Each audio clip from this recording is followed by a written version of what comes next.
A part of the 15th question.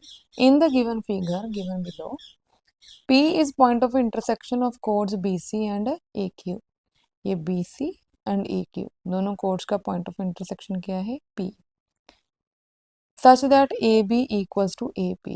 ये AB equals to AP है. ये represent किया गया है कि दोनों sides आपस में equal हैं. Prove that CP equals to CQ. CP equals to CQ. Okay ये साइड इसके इक्वल प्रूव करनी है अब हमें. अब देखो इन दोनों ट्राइंगल्स में ऐसे तो डायरेक्ट नहीं हम कुछ भी प्रूव कर सकते हैं कि ये दोनों आपस में इक्वल होंगी. ठीक है, यहाँ पर ये ट्राइंगल में अगर ये दो साइड्स इक्वल हैं देन इनके इसका मतलब ये आइसोसेलेस ट्राइंगल है. राइट, आइसोसेलेस ट्राइंगल में इक्वल साइड्स के ऑपोजिट वाले एंगल क्या होते हैं? इक्वल होते हैं. Right, angle opposite to equal sides, इसका मतलब ये एंगल इसके इक्वल है. अब अगर इस ट्राइंगल में इसके ऑपोजिट ये और इसके ऑपोजिट ये, अगर ये दोनों एंगल्स इक्वल हो जाएं तो इसके ऑपोजिट वाली साइड्स इक्वल प्रूव हो जाएंगे.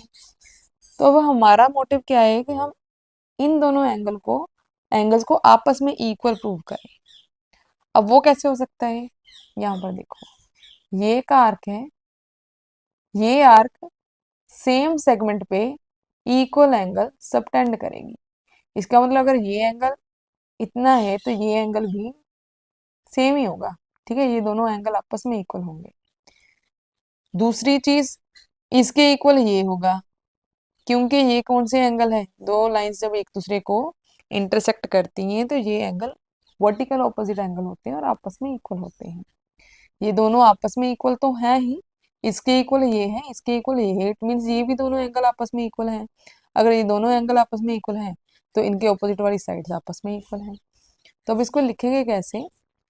फॉर कन्वीनियंट इनको नाम दे देते हैं. ये एंगल 1, ये एंगल 2, ये एंगल 3 एंड ये एंगल 4. ठीक है, इसको 3 माना, इसको अब यहाँ पर निकाल के लिख दी हूँ 4.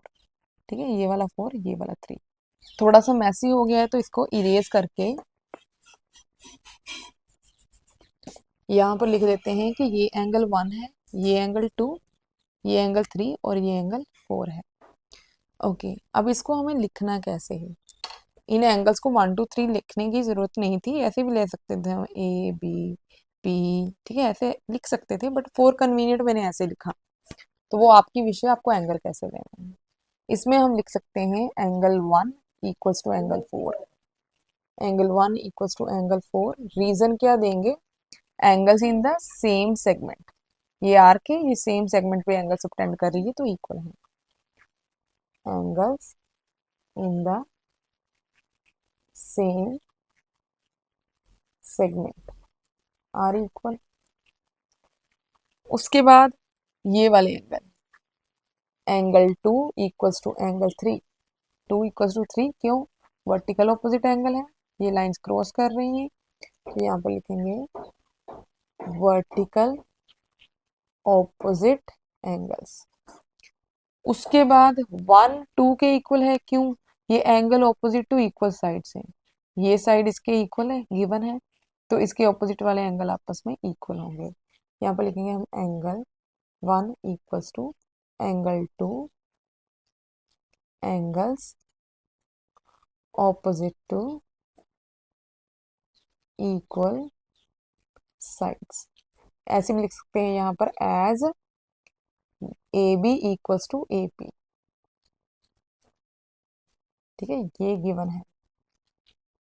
थोड़ी और एलैबोरेशन हो जाती है, एलैबोरेट हो जाता है क्वेश्चन कि एज ये दोनों साइड्स आपस में इक्वल है, गिवन है, तो ये एंगल इक्वल है. रीजन क्या दिया? Angle opposite to equal sides. अब उसके बाद यहाँ से हम क्या लिख सकते हैं? अगर 1 इक्वल्स टू 2 है, इसको कंसीडर करते हैं 1, इसको करते हैं 2, इसको करते हैं 3.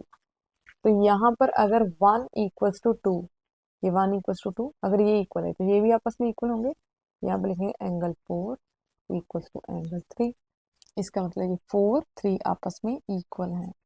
तो यहाँ से हम लिखेंगे दिस इम्प्लाई दैट अगर ये दोनों एंगल आपस में इक्वल हैं तो ये sides opposite to equal angles, इसके ऑपोजिट ये, इसके ऑपोजिट ये भी आपस में इक्वल होंगी। लिखना कैसे है, C P C Q, C P C Q. This imply that C P equals to C Q. Reason क्या देंगे, sides opposite to equal angles are equal. तो ये यहाँ पर तो कुछ है ही नहीं खास, ये रीजंस, रीजंस देने जरूरी है। अगर रीजन नहीं दिए, इतना लिख दिया तो मार्क्स नहीं मिलेंगे।